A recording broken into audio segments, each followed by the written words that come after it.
Perkenalkan, nama saya Marinda Norinsyah Pasaribu. Saya dari Program Studi Teknologi Pendidikan, Fakultas Ilmu Pendidikan, Universitas Pendidikan Ganesha, dengan NIM 2011021007. Pada video kali ini, saya akan membahas tentang estetika desain grafis.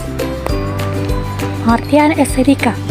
Estetika adalah hal yang mempelajari kualitas keindahan dari objek maupun daya impuls dan pengalaman estetik pencipta dan pengamatannya.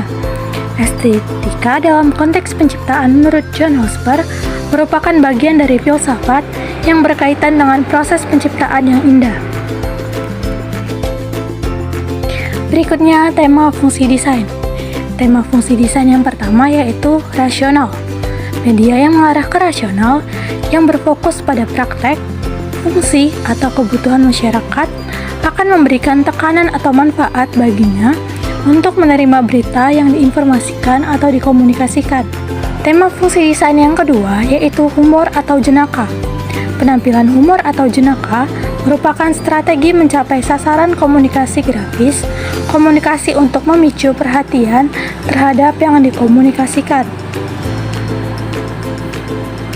Yang ketiga, rasa takut. Rasa takut lebih efektif digunakan untuk memperbaiki motivasi yang bertujuan untuk yang pertama, mengidentifikasi konsekuensi negatif jika menggunakan suatu produk. Yang kedua, mengidentifikasi konsekuensi negatif terhadap perilaku yang tidak aman, misalnya minum minuman keras, merokok, menelepon sambil menyetir, merusak lingkungan, dan sebagainya. Tema fungsi desain yang keempat yaitu patriotik. Tampilan visual patriotik atau hero atau pahlawan dihadirkan untuk menambah rasa kepercayaan masyarakat terhadap berita yang diinformasikan. Tema fungsi desain yang kelima yaitu kesalahan. Tujuan media yang bersifat kesalahan ini agar audiens atau masyarakat yang melihatnya atau membacanya bisa memperbaiki adegan atau berita kesalahan yang diinformasikan atau dikomunikasikan. Tema fungsi desain yang keenam yaitu kaidah. Kaidah biasanya berhubungan dengan aturan-aturan yang tidak menyinggung suku, adat istiadat, ras, dan agama atau sara. Unsur ini sangat riskan dan harus berhati-hati agar media grafis yang diciptakannya tidak terjadi kesalahpahaman di dalam masyarakat. Tema fungsi desain yang ketujuh yaitu simbol. Simbol adalah tanda yang mempunyai hubungan dengan objek yang mempunyai peraturan yang sifatnya umum. Simbol merupakan jembatan menginterpretasikan atau mengartikan suatu objek kepada orang lain sesuai dengan pengalamannya. Tema fungsi desain yang kedelapan yaitu pengandaian. Pengandaian merupakan harapan atau angan-angan ke depan sebuah tujuan. Pengandaian merupakan sebuah impian yang seakan-akan menjadi kenyataan. Tema fungsi desain yang kesembilan yaitu emosional.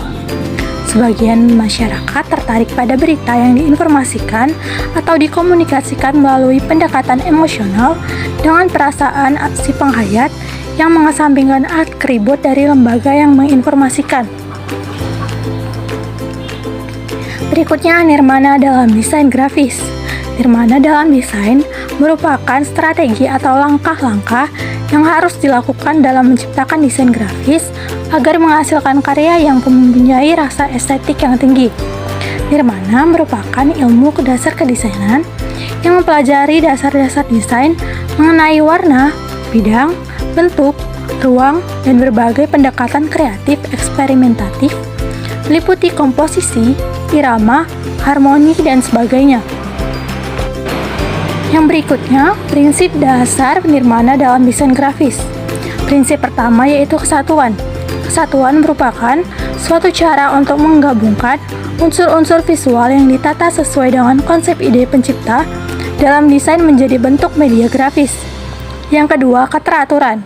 Keteraturan unsur-unsur visual yang ditata sehingga menjadi tertata dalam suatu bentuk media grafis. Teraturnya tatanan unsur visual akan membuahkan kesan pandangan yang optimal. Prinsip yang ketiga yaitu keragaman. Unsur-unsur yang ditata agar tampak lebih bermakna, tidak hambar, dan tidak membosankan. Prinsip yang keempat yaitu komunikatif. Komunikatif dalam konteks desain grafis yaitu pesan yang disampaikan mudah dipahami. Agar desain grafis dapat lebih komunikatif, mesti memperhatikan tingkat perkembangan sasaran. Baiklah, sekian yang dapat saya informasikan pada video kali ini. Jika ada kata-kata yang kurang berkenan dan ada kekurangan dalam informasi yang saya sampaikan, saya mohon maaf. Akhir kata saya ucapkan sekian dan terima kasih.